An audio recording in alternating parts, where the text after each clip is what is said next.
Bueno, comenzamos esta última reflexión. Somos la esperanza de la iglesia. Y voy a leerles del libro Los Proverbios, capítulo 4, desde el versículo 1. Dice: elección de la sabiduría. Escuchad, hijos, las enseñanzas paternas, atended para adquirir inteligencia, ya que os enseño una buena doctrina, no abandonéis mis instrucciones. También yo fui hijo de mi padre, amado con ternura por mi madre. Él me enseñaba diciéndome: graba mis palabras en tu mente, cumple mis órdenes y vivirás. Adquiere sabiduría, adquiere inteligencia, no la olvides, ni descuides mis palabras. No la abandones y ella cuidará de ti. Ámala y ella te protegerá. El comienzo de la sabiduría está en adquirirla y obtener inteligencia con toda tu fortuna. Hónrala y ella te engrandecerá. Si la abrazas te dará prestigio. Pondrá en tu cabeza una diadema preciosa. Te obsequiará con una corona espléndida. Escucha, hijo mío, acoge mis palabras, y se te alargarán los años de vida. Te he indicado el camino de la sabiduría, te he encaminado por sendas rectas. Cuando camines, no vacilarán tus pasos, y si corres, no tropezarás. Aférrate a la instrucción, no la sueltes. Consérvala, porque te va la vida en ello. No te adentres en la senda de los malvados, ni pises el camino de los perversos.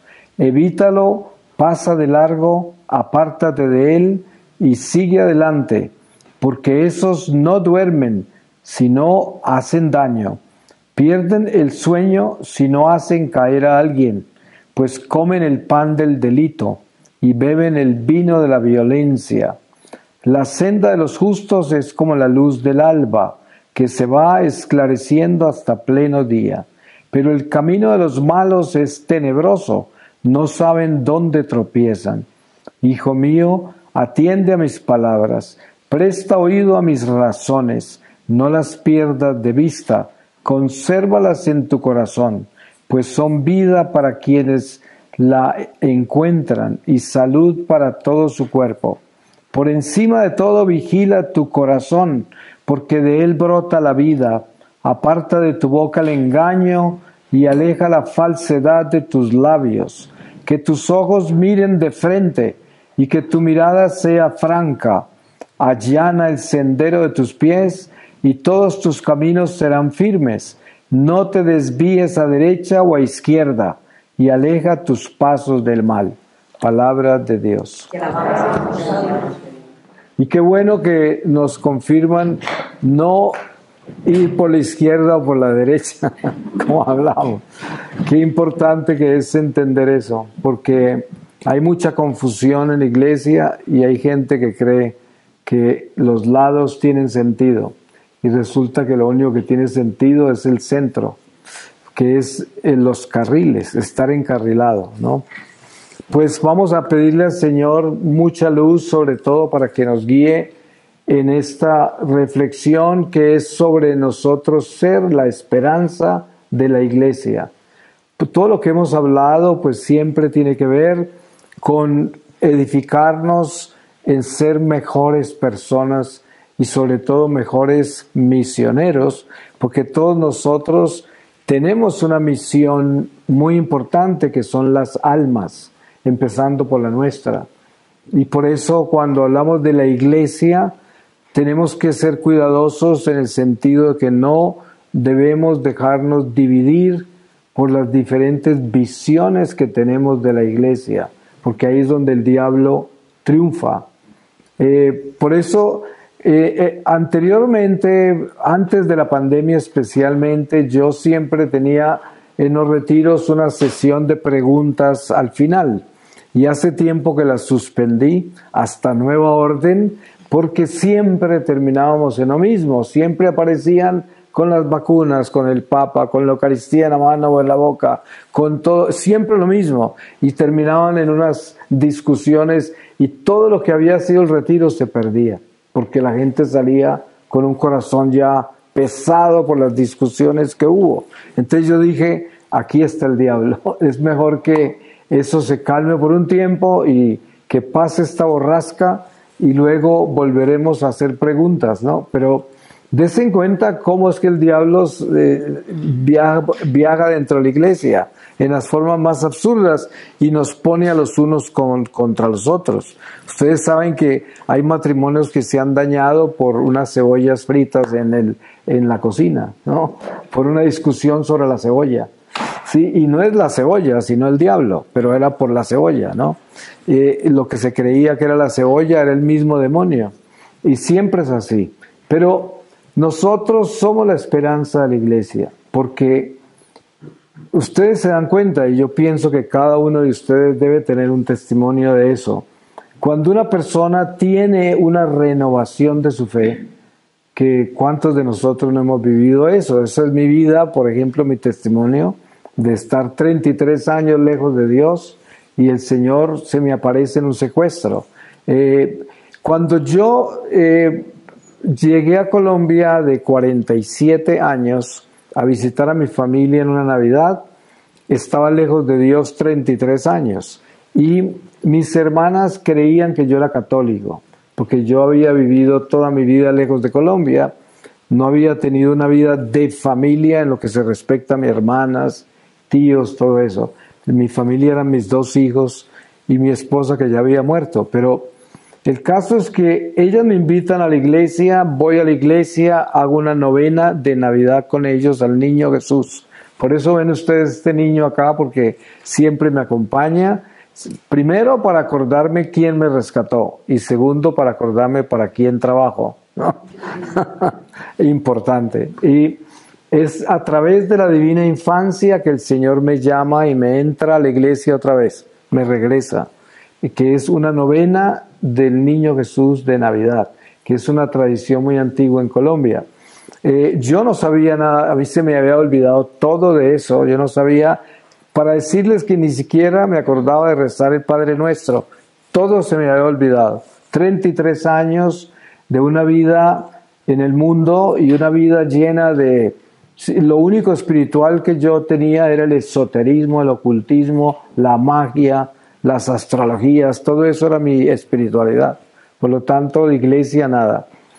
Pero el Señor, que actúa en formas tan misteriosas, me transformó mi vida en esta Navidad, porque fue el 25 de diciembre a medianoche, entrando a la finca de un tío mío, una plantación de café, que la guerrilla de la FARC en Colombia me secuestró. Y me lleva a la selva y en una cueva que ya llevaba 15 días se me aparece el Señor. Un día que estaba sentenciado a muerte, no tenía esperanza de vivir, estaba en un sitio lleno de murciélagos, de toda clase de alimañas de la selva, totalmente destruido como ser humano, encapuchado, amarrado, torturado, y ahí se me aparece, ahí tengo un éxtasis con el Señor, y el Señor se manifiesta en una forma extraordinaria, y ahí es cuando yo aprendo esto que les voy a compartir sobre ser la esperanza de la iglesia, y es: cada uno de nosotros conocemos o hemos sido un testimonio de renovación, de regreso a la iglesia, de despertar al espíritu, y nos damos cuenta la fuerza que eso tiene y cómo puede arrastrar almas, cómo podemos nosotros por nuestro testimonio contribuir a que mucha gente regrese a Dios o conozca a Dios o se acerque a Dios o se renueve en una forma extraordinaria. Y es increíble reconocer la fuerza que hay en cada uno de nosotros, porque sabemos que no es nosotros. Es como el don que el Señor me dio, que pues obviamente es de Dios. Es que cuando la gente dice, es que Él tiene un don, le dice, no, es que es Dios el que distribuye los dones a su manera, pero los dones son de Dios, no son de uno. Como dice San Pablo, somos simples vasijas de barro que llevan el tesoro. Entonces, En el don que el Señor me confió, que es un don que se llama ciencia infusa, que ustedes lo pueden observar, me imagino, con facilidad, que es, yo no preparo mis charlas, yo me abro al Espíritu y el Espíritu se manifiesta, ¿no? Por eso, cuando el Señor me llamó a la misión 2 años después de haber salido del secuestro, me enseñó que antes de hablar, leía la palabra para limpiar los oídos de los que me van a escuchar y para limpiar mis labios que van a hablar. Para eso leo la palabra del Señor, porque así es como se exorcizan los oídos y la lengua. Y luego al final leer para sellar todo lo que el Espíritu dijo y el diablo no se lo pueda robar. Un ejemplo de lo que roba el diablo, la misa. ¿Ustedes saben cuántas veces el diablo les ha robado la lectura de la palabra de la misa? Es el robo más común que hay. Y es un robo, porque cuando uno está en la misa y no se integra con la palabra, pierde parte de la gracia de la misa. Porque la palabra está integrada a la liturgia. Y la liturgia tienes que recibirla entera, ¿no? Entonces, si te roban la palabra, te roban parte de la liturgia. Y el diablo es un experto en robarse eso. Por eso es que el Señor se aseguró que como yo voy a ser un instrumento del Espíritu Santo, el Espíritu se manifiesta. Yo nunca pienso lo que estoy hablando, no tengo un pensamiento, sino que fluye lo que estoy diciendo sin tenerlo hilado. Entonces, al final leo la palabra para que todo eso que fluyó quede sellado.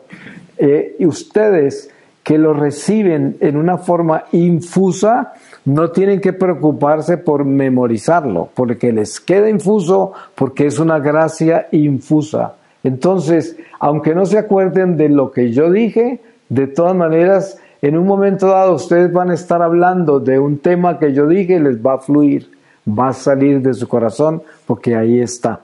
De la misma forma, yo, por ejemplo, soy audiencia propia. Yo a veces escucho mis charlas y aprendo de ellas igual que ustedes, porque yo no tengo el contenido de la charla como ustedes la tienen, porque a mí me fluye, me fluye, me fluye, pero ustedes la escuchan todo y tienen toda la charla, yo no. Entonces yo para tener la charla tengo que ir a escucharla después. Afortunadamente siempre las filmamos, pero entonces ese don de ser nosotros la esperanza de la iglesia es algo que yo entendí con claridad durante ese primer éxtasis que tuve con el Señor, porque Él me mostró la ausencia de 33 años que tuve yo de la iglesia y me mostró cómo es que nosotros somos instrumentos eucarísticos de reparación y muestra cómo nadie puede hacerse católico por voluntad humana, porque este cuerpo, este ser,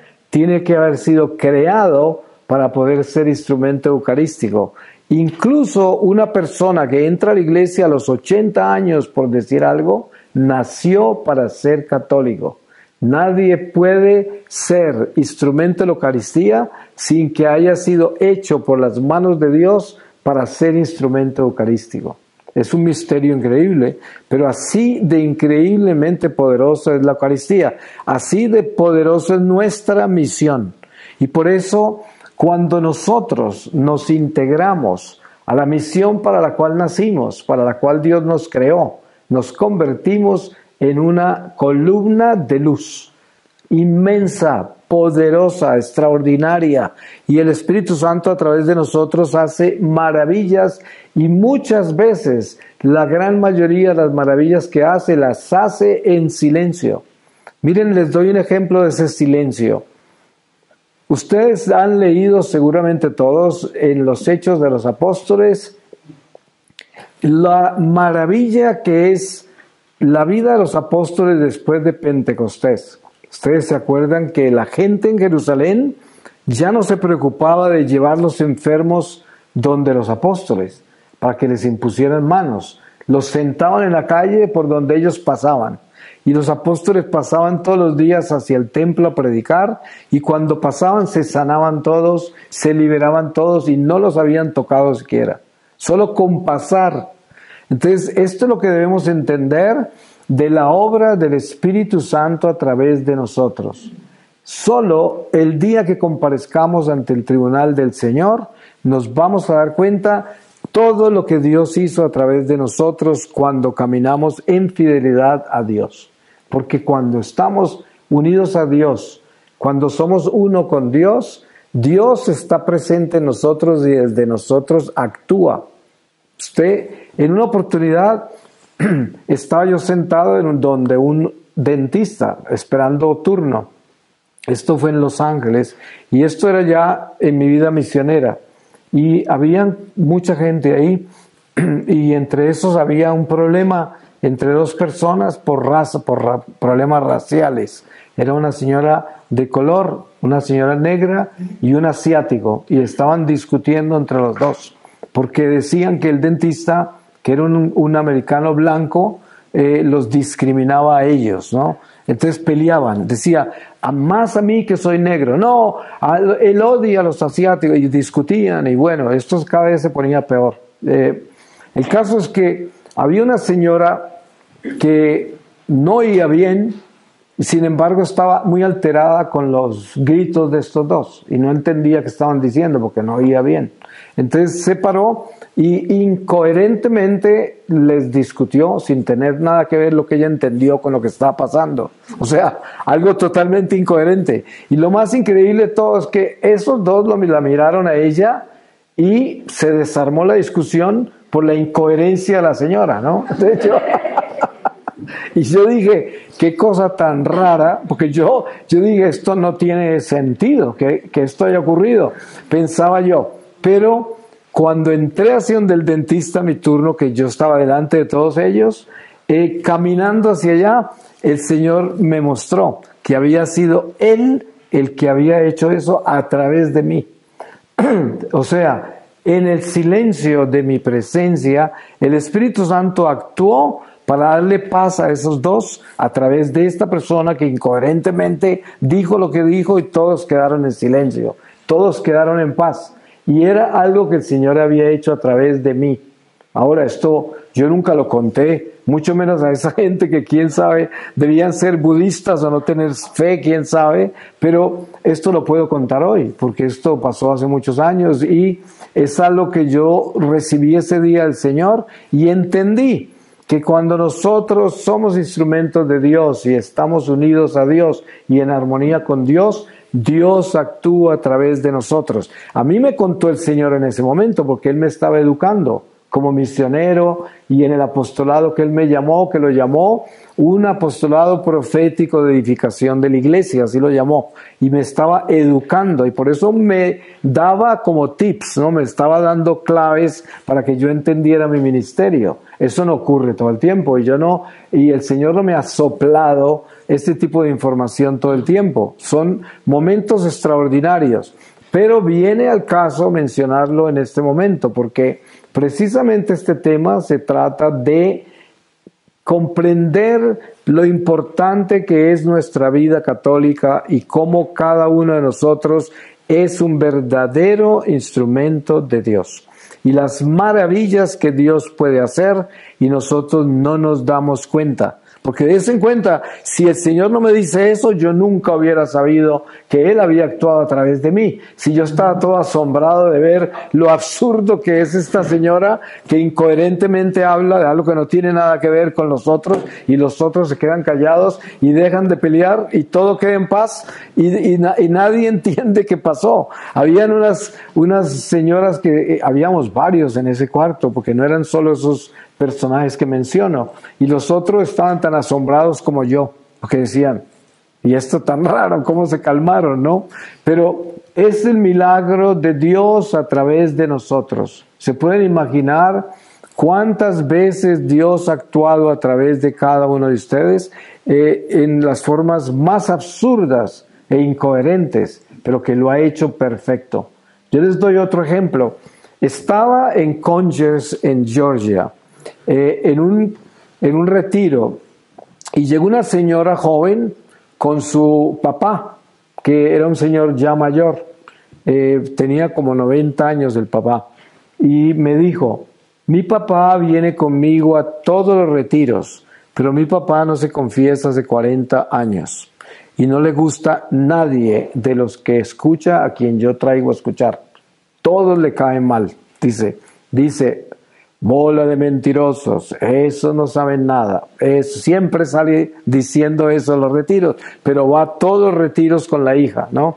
Entonces, ella me advirtió eso, por si el papá decía alguna barbaridad o algo, ¿no? Entonces yo le dije, no se preocupe, yo estoy acostumbrado, no sé qué, y lo sentó en la primera fila al frente mío. Ahí se sentó con él. Antes de iniciar, un señor me introdujo, ¿no? Y está introduciéndome, y aquí en el suelo hay muchos cables que es para los micrófonos que hay, unas lámparas. Entonces, cuando yo me levanto para ir a hablar, me tropiezo en los cables y me caigo al frente de ese señor. Ese señor se muere de la risa con las carcajadas más impresionantes y toda la demás gente en silencio, muertos de la pena de que ese señor se estaba burlando de mí. Y la hija ni hablar, la hija se quería desaparecer. Y resulta que yo me reí con el señor y me apoyé en su rodilla para pararme y me fui a dar la charla. Pues este señor atendió toda mi charla y cuando tuvimos el primer descanso se fue a confesar. Ustedes se pueden imaginar, la confesión de ese señor no tuvo nada que ver con lo que yo dije, nada. Pero el Espíritu Santo lo tocó a través de esa caída mía, a través de la forma más absurda, lo más ridículo del mundo, que nadie se puede imaginar que eso funcionaría. Y eso le tocó el corazón a ese anciano. El hecho de que yo hubiese sido el único que simpatizó con sus carcajadas, porque él sabía que todos los demás están avergonzados de sus carcajadas, y en menos yo, que era el aludido, que era la víctima de las carcajadas. Entonces a él le pareció muy simpático eso, y por eso se abrió. Y cuando se abrió, se fue a confesar cuando terminó la charla. Y la hija no lo podía creer, porque ella no entendía. Dice, han pasado tantas cosas con este anciano, y nada le ha tocado el corazón, y tiene que caerse alguien al frente de él para que se le abra el corazón. Entonces, estos son ejemplos, ¿no? De que nosotros somos esperanza si nosotros entendemos quiénes somos. Porque, miren, una señora en una oportunidad, esto también fue en Los Ángeles, en California, vino a decirme, yo creo que usted está equivocado, porque yo vivo en pecado hace mucho tiempo, pero yo siempre estoy en iglesia. Yo amo mi iglesia. Incluso yo ayudo mucho a mi iglesia. Yo tengo una floristería y yo traigo las flores para la iglesia hace 20 años. Y yo soy la benefactora de los primeras comuniones para niños cada año, como 20 niños sostiene en todo lo que necesitan, su vestido, su vela, todo. Dice, y las obras son más importantes que lo que usted está hablando, esa radicalidad de que uno tiene que confesarse todo el tiempo y que tiene que vivir así y así, eso no es verdad. Bueno, el caso es que lo que yo quería contarle a la señora, que después se lo contó fue la vida, porque más adelante pasaron cosas muy desagradables que no necesito compartirles, pero ella se entendió que era verdad lo que yo le decía, ¿no? El caso es que nosotros debemos entender que de la única manera que podemos ser instrumentos de Dios es si nosotros vivimos en gracia de Dios. Es de la única manera, si estamos en obediencia a Dios. Si no estamos en obediencia a Dios, no podemos ser instrumentos de Dios. Es como yo le digo a la gente, miren, los sacramentales son muy poderosos.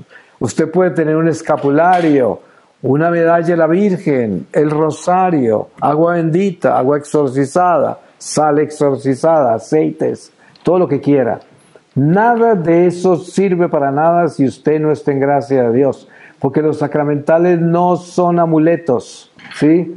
Son sacramentales. Para que un sacramental sea sacramental, usted tiene que vivir una vida sacramental. O sea, usted tiene que vivir en los sacramentos, o sea, en obediencia a Dios. Y en esa forma usted se convierte en instrumento de Dios. De lo contrario, si usted no está en la amistad con Dios, el Espíritu Santo no habita en su corazón. y eso lo tenemos que tener claro. Ahora, esto no puede producir tristeza en una persona que está en pecado. Lo que debe producir es esperanza, porque se convierte, se arrepiente, cambia, el Espíritu la toma ahí mismo, porque se necesita solo un instante para arrepentirse y cambiar. Como dice San Juan el Bautista, el hacha está puesta sobre la raíz. Eso quiere decir, el pecado hay que arrancarlo de raíz con un hacha. Cuando yo regresé a California, después de mi secuestro y empecé mi nueva vida, yo estaba lleno de vicios. Se pueden imaginar mi vida pasada. El alcohol, el cigarrillo, las drogas, la promiscuidad con las mujeres, el amor desordenado por el dinero, por la fama, todo esto era vicio tras vicio. Y cuando yo regreso, pues estoy de nuevo en mi mundo y todo me llamaba. Y yo comencé a actuar naturalmente porque yo dije, yo no voy a actuar ahora como una persona como un fanático, por decir así. Pero realmente tenía que haber actuado así. Entonces yo comencé a vivir como mi vida normal, pero en cada área donde llegaba me pegaba un susto más grande, ¿no? Entonces el Señor comenzó a mostrarme que tenía que dejar todo eso, y así me fui alejando. Entonces había algunas cosas que me costaba mucho trabajo dejar, mucho trabajo. Entonces una de ellas, que era la más dura de todas, dije un día, hoy la dejo. Entonces dije, voy a ir caminando para ir a misa a una iglesia que quedaba por lo menos a 1 hora y tanto de mi casa. Era en Los Ángeles, pero era muy lejos. Y me fui caminando. En Los Ángeles casi nunca llueve. O sea, es un sitio donde la lluvia es muy escasa. Y ese día cayó una tempestad, pero así impresionante. Todo me quería detener. Y llegué a la iglesia, esa iglesia queda en el centro de Los Ángeles y está llena de indigentes. Entonces la iglesia está cerrada toda, con rejas y tiene una puerta pequeña con un vigilante para poder entrar a la iglesia, para no dejar entrar los indigentes que todos están acampando en el atrio por todo lado de la iglesia. Entonces llego a la iglesia totalmente mojado y así, y no me dejaron entrar porque yo era otro indigente. Entonces la promesa era, yo tenía que ir a un altar particular de Santa Teresita del Niño Jesús, tenía que llegar a ese altar y no me dejaban entrar. Entonces ahí estaba la prueba más grande. Pero en un momento dado yo sentí como una unción ahí en esa puerta y sentí que me podía arrodillar ahí y estar ahí presente en presencia de Santa Teresita espiritualmente y cumplir esa promesa desde la puerta, porque no era yo quien había evitado entrar, sino ese hombre que estaba ahí parado, ¿no? Entonces yo me arrodillé y comencé a orar. Y cuando estaba orando, me toca el hombro el Señor y dice, entre. Y ahí me entré, pero pasé la prueba de lo que estaba pasando, que no me dejé obstaculizar. Pero entonces ese día el Señor me enseñó, me dijo, no hay que hacer lo que hiciste. Lo que tienes que hacer es decir no y cortarlo, pero no hay un proceso. Ustedes saben que hoy el mundo es amante de los procesos. La psicología moderna, ¿qué hace? Te coloca en un proceso para dejar de fumar, en un proceso para dejar el alcohol, en un proceso para dejar el miedo, para dejar esto, lo otro. Todo es un proceso y al hombre le encanta el proceso, porque entre tanto disfruta su vicio, ¿no? Sí, entonces es algo que es horrible, pero el Señor dice, no hay procesos en el cambio del corazón. El corazón tiene que cambiarse de un golpe, como lo anunció Juan el Bautista, así me dijo Jesús, Juan el Bautista. Y la palabra de Juan es, el hacha está puesta sobre la raíz. Arrepiéntate y confiesa tus pecados. Eso es lo que hay que hacer. Entonces, todo vicio, todo apego que tenemos, toda cosa mala en nuestra vida, la podemos arrancar de raíz en un instante. No hay que esperar, no hay proceso, hay que hacerlo ya. Y se puede hacer completamente. Y de eso se trata el llamado que tenemos nosotros como instrumentos de Dios para hacer esta esperanza de la iglesia. Sabemos que vivimos en un mundo perverso, tenebroso, y no porque sea nuevo eso, porque San Pablo hace 2000 años estaba escribiendo con esas palabras. Decía, este es un mundo tenebroso, un mundo perverso y depravado. Así lo describía hace 2000 años. O sea, el mundo siempre ha sido malo porque es un espíritu. El mundo no es la creación, el mundo es un espíritu que es el diablo. Por eso una persona mundana que es, una persona como yo era, viciosa del mundo, amante del dinero, amante del materialismo, ese es un mundano. Es porque tiene el espíritu del mundo. Pero cuando uno renuncia al espíritu del mundo y entra en el espíritu de Dios, entonces ya tiene la fortaleza para decirle no a todo vicio, a todo pecado. Y así es como yo comencé a hacer mi cambio. Ahora, yo no puedo venir a dármelas aquí de santo y decir que soy perfecto, porque hay de mí donde llegue a pensar así. Porque esta conversión es todos los días. Uno se levanta a convertirse todos los días. El día que uno se sienta muy seguro, ahí cayó.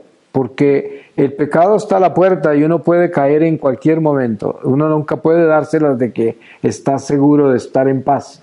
No, hay que estar vigilante todos los días, a toda hora, hasta la tumba, porque sabemos que incluso en el momento de la agonía, en el momento de la muerte, hay unas tentaciones horribles al agonizante, ¿no? Al que tiene la oportunidad de agonizar.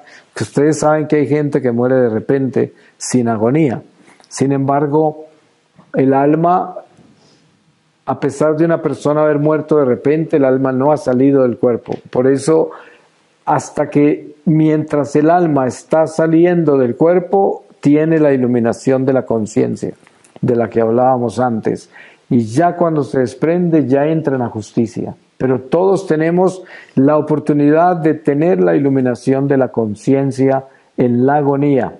Ahora, si una persona murió de repente, no tuvo aparentemente una agonía, pero es que el alma tiene otra forma de desprenderse del cuerpo a lo que tiene los órganos vitales, son otra cosa, ¿no? Entonces el alma sí toma su tiempo en desprenderse y ahí entra la misericordia de Dios. Pero la claridad que debemos tener es, vivimos en un mundo tenebroso, un mundo perverso, un mundo espantoso. Y Dios nos creó a nosotros para hacer luz de este mundo, para que nosotros seamos esperanza de este mundo, para que la gente conozca a Dios a través de nosotros. Y de esa forma cumplimos con la misión para la que nacimos. Por eso hablábamos antes de la sangre en la primera reflexión, sobre la sangre y el poder que tiene la sangre y cómo nosotros debemos convertir esta sangre en un instrumento de Dios, convirtiéndola en sangre buena, porque la sangre buena es habitada por el Espíritu de Dios y desde nosotros el Señor hace maravillas. Incluso cuando comulgamos, el Señor rescata almas que se hubieran podido condenar en el momento de nuestra comunión. Y no sabemos esa alma dónde estaba, puede estar en Japón, en el África, donde sea, la que escogió el Señor para rescatar con mi comunión. Y solo el día que comparezcamos ante el Señor, nos vamos a dar cuenta qué hizo el Señor con cada una de nuestras comuniones, qué hizo el Señor con cada uno de los sacramentos que vivimos, con cada rosario, con cada oración, con cada arrepentimiento. Cuando nosotros nos arrodillamos a confesarnos, en ese momento estamos arrodillando la humanidad, estamos intercediendo por todos los que no se arrodillan, por los que no piden perdón, por los que no adoran a Dios, por los que no conocen a Dios, por los que no le obedecen a Dios. Somos instrumentos de reparación. Todo acto bueno nuestro repara por la humanidad, o sea, de que cada vez que oramos se benefician muchas almas. En el momento que estamos comulgando se está muriendo mucha gente en peligro de condenarse y con esa Eucaristía el Señor rescata almas. Para mí Uno de los dolores más grandes que yo he vivido es cuando el Señor, en el primer éxtasis que tuvo, me mostró todas las almas que Él hubiese podido salvar en los 33 años que yo no comulgué. Yo jamás podría explicarles a ustedes el dolor que yo sentí y todavía lo siento, todavía lo vivo, porque es algo aterrador el uno desertar una misión como esta y desertar una instrumentación en la cual Dios utiliza para salvar almas. Eso es lo que es, nosotros somos eso, cada uno de nosotros. Y todo lo que hacemos bueno contribuye a la salvación de las almas. Miren ustedes la maravilla que es la vida de clausura, las monjas o los monjes. Mucha gente no entiende qué hace esa gente ahí, ¿no? ¿Qué hacen esos monjes? ¿Cómo así? Pero lo que sucede es que si entendemos bien que somos instrumentos espirituales, esas religiosas o religiosos son unos satélites de reparación extraordinarios. Las 24 horas del día el Señor está salvando almas a través de esas religiosas o religiosos, porque su sangre, su vida, todo se consagró a Dios y renunciaron a todo y le entregaron su vida a Dios. Por lo tanto, esa sangre le pertenece al Señor y durante todo el tiempo de la vida de esos religiosos, el Señor constantemente rescata almas con esa sangre. Ahora, habrán religiosos y sacerdotes y consagrados que no son fieles. Esa sangre no está reparando ni salvando almas, están en peligro de condenarse, pero los que son fieles son instrumentos de Dios extraordinarios, porque la cantidad de almas que puede salvar Dios con una sola religiosa santa o con un sacerdote santo, ¿cómo será que el Señor me mostró que el ser humano más poderoso que hay en la tierra es un sacerdote santo? Un sacerdote santo hace temblar a los infiernos. No hay nadie que tenga un poder más grande entre nosotros que un sacerdote santo. Por eso hay tan pocos y por eso el demonio les tira tan duro. Porque el Señor me mostró que a nosotros que somos cristianos comunes, por decir así, nos tientan los demonios comunes. A un sacerdote lo tienta un príncipe de las tinieblas, porque el sacerdote tiene la fuerza más grande y para que el infierno lo pueda tumbar tiene que mandar un príncipe. Y por eso nos damos cuenta que cuando cae un sacerdote cae bien bajo. ¿Cómo será que cae en la pedofilia? ¿Puede haber algo más bajo que la pedofilia? Pues uno no se puede imaginar cómo es posible que un sacerdote moleste a un niño, o sea, sexualmente. Eso no, es inconcebible. Pero si entendemos la batalla espiritual, ahora sí sabemos por qué. Porque le cae el demonio más horrible, el demonio más inmundo, el demonio más terrible le cae al sacerdote. Por eso debemos tener mucha compasión y oración por los sacerdotes. Y jamás juzgarlos, porque es un territorio que no debemos tocar. Ahí no se puede tocar, hay que dejarlo quieto. Como dicen, esa carne no se toca. De todas maneras, no debemos hacerlo con nadie, pero mucho menos con un consagrado, porque ahí es donde el diablo trabaja más duro, más horrible, más peligroso. Conozco, miren, en una oportunidad estaba en una iglesia por allá pequeñita en Alemania y había una señora que ya conocía yo por una vecina de donde yo me estaba alojando, de que esa señora era terrible, ¿no? Terrible, porque hablaba muy mal del párroco de la iglesia, del Papa, porque en esos días era Benedicto y ellos habían nacido muy cerca de ese pueblo, ahí en Bavaria, y esta señora hablaba pestes del Papa, y bueno, la señora me la había mostrado pasar, a mí se me había olvidado cómo era la señora, pero yo estaba arrodillado a la entrada de esa iglesia que era pequeña y pasó alguien así y cruzó por la banca del frente y se fue hacia otra banca allá Y cuando pasó así, empecé a ver una cantidad de actividad espiritual terrible, que olía horrible, y todo a través de esa persona. Y seguí mirando y mirando, y llevaba una nube de demonios, pero una nube de demonios horribles. Y cuando ella se sentó allá me miró, y me miró fue un demonio espantoso, que tenía como rostro de mujer, pero era una mujer como una medusa, ¿no? ¿Saben? Y yo no sabía que esta era la señora que está por un rato, ¿no? Pero luego, cuando llegó la hora de la comunión, esta señora se paró a comulgar con esa cantidad de demonios que estaban con ella, ¿no?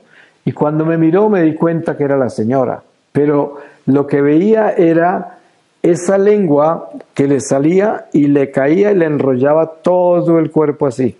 Por eso era que en un momento dado parecía una medusa, pero no era medusa, sino que eran lenguas, era una lengua enrollada así. Eran los mismos demonios que le tenían la lengua y la tenían atacando con esa lengua a toda la iglesia, ¿no? Entonces, en ese momento, pues entendí lo que era irse contra la iglesia, contra el consagrado, contra el papa, contra el sacerdote, contra el obispo. Eso es territorio prohibido, por ahí no se puede meter. Es el territorio favorito del diablo. Por eso yo siempre digo, si es el papa, si es el obispo, si es el cura de la iglesia, cierre la boca, ciérresela, porque el demonio quiere que usted diga algo. No lo diga, no lo diga. A mí cada rato me mandan basura de toda clase, contra esto, contra aquello, siempre lo borro, nunca leo nada, porque esas cosas son demoníacas todas, ¿no? Y la gente dice, es que hay que enterarnos, es que hay que saber, es que hay que tener... Oh, ¿cuál? No hay que saber nada. Nada. Uno no tiene por qué saber nada. Lo único que yo sé es que la iglesia es de Cristo, Él es la cabeza y yo soy un miserable instrumento de Dios, que más vale que me porte bien y que cuide mi lengua y cuide mi corazón para que poder llegar a casa. Eso es lo que yo sé. Lo demás no me interesa, ¿no? No hay necesidad de conocerlo. Por eso nosotros debemos ser instrumentos de la esperanza. La esperanza son las buenas nuevas del Evangelio. Y las buenas nuevas del Evangelio son las buenas noticias, que es el bien, lo bueno. Yo no tengo por qué estar propagando las malas noticias. Lo malo que hace el cura, lo malo que hace este, lo malo que dijo aquel. Eso no es el Evangelio. El Evangelio son las buenas nuevas. Yo hablo de la salvación eterna, yo hablo del perdón de los pecados, yo hablo del cielo, yo hablo de la misericordia de Dios, que es tan bueno que nos ha permitido tener un purgatorio para que podamos salvarnos, aunque no hayamos completado la misión que teníamos que completar. Y todo esto son las buenas nuevas del Evangelio. Lo demás es terror. Yo digo, en la iglesia hay un mal muy grande que se llama el terrorismo religioso. Yo detesto a los terroristas religiosos porque ustedes se dan cuenta del terrorismo religioso que son todos estos mensajes milenarios, los finales de los tiempos, el castigo, esto, la marca, la bestia, esto, los masones, y todo eso es verdad. Todo eso es verdad, pero es algo que no necesitamos nosotros vivir, no hay que estar metido en eso. Yo digo, ¿sabe qué es lo más importante de su vida? Estar preparado para encontrarse con el Señor. ¿Acaso importa cuándo se va a acabar el mundo? No importa.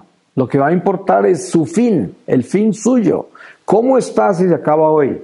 Si hoy se acaba la vida suya, ¿cómo está usted? Ahora, obviamente que hay muchas profecías y sobre todo la Virgen María en muchas de sus apariciones ha dejado advertencias claras sobre el camino en que va la humanidad. Si no cambian, si no hacen esto, vendrán castigos peores, sucederán cosas. Y sabemos todos eso, que la humanidad entre más mal se porta, más castigos vendrán. Y seguramente nos esperarán momentos muy difíciles porque la gente no ha cambiado ni quiere cambiar. El pecado cada vez abunda más. La depravación de este mundo cada vez es más grave. Así de que no necesitamos un profeta para decirnos, mire lo que nos espera. Claro que no nos esperan cosas buenas. No nos esperan. Pero lo que sí sabemos es que nosotros no pertenecemos a este mundo. Entonces, no podemos salvar el mundo.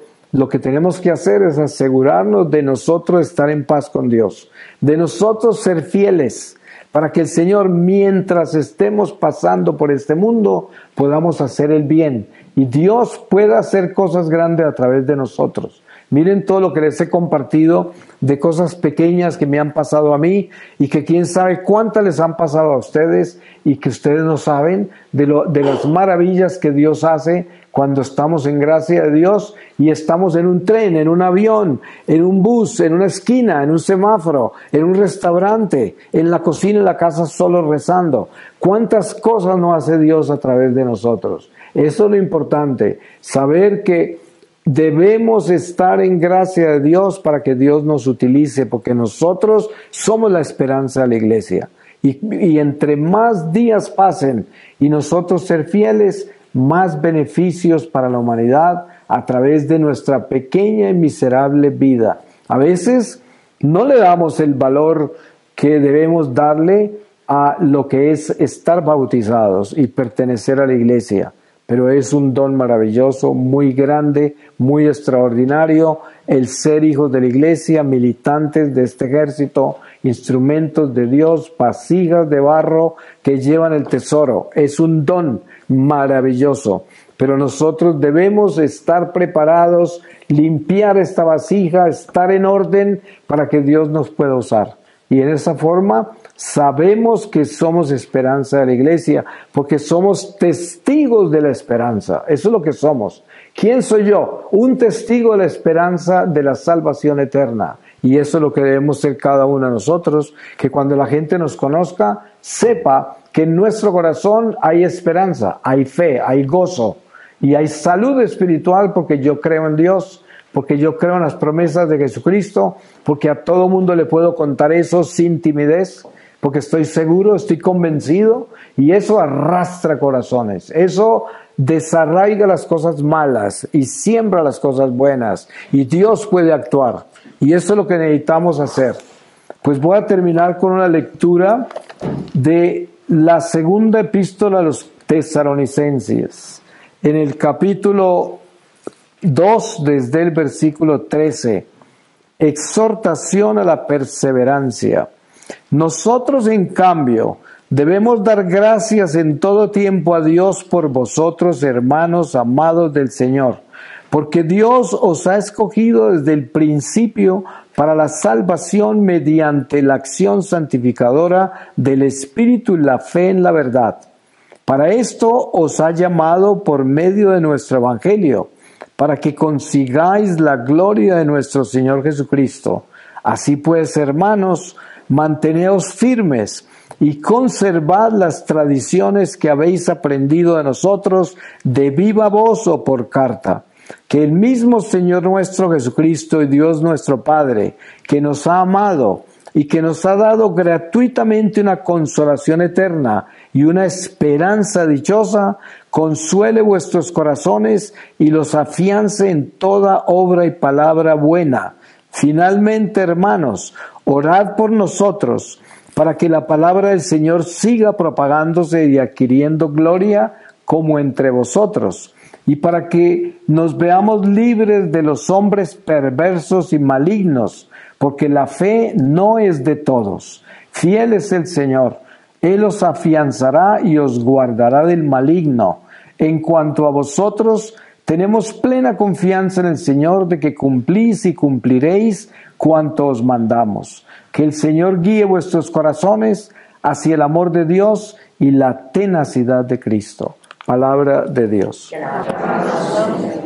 Pues le damos gracias a Dios por este día de reflexiones, por habernos reunido para tocar nuestros corazones, para santificarnos, para adentrarnos en su corazón sagrado y para darnos esa ternura de nuestra Madre, la Virgen María, y la compañía de todos los santos y los ángeles, porque somos parte de un ejército poderoso de la victoria en nuestro Señor Jesucristo. Amén.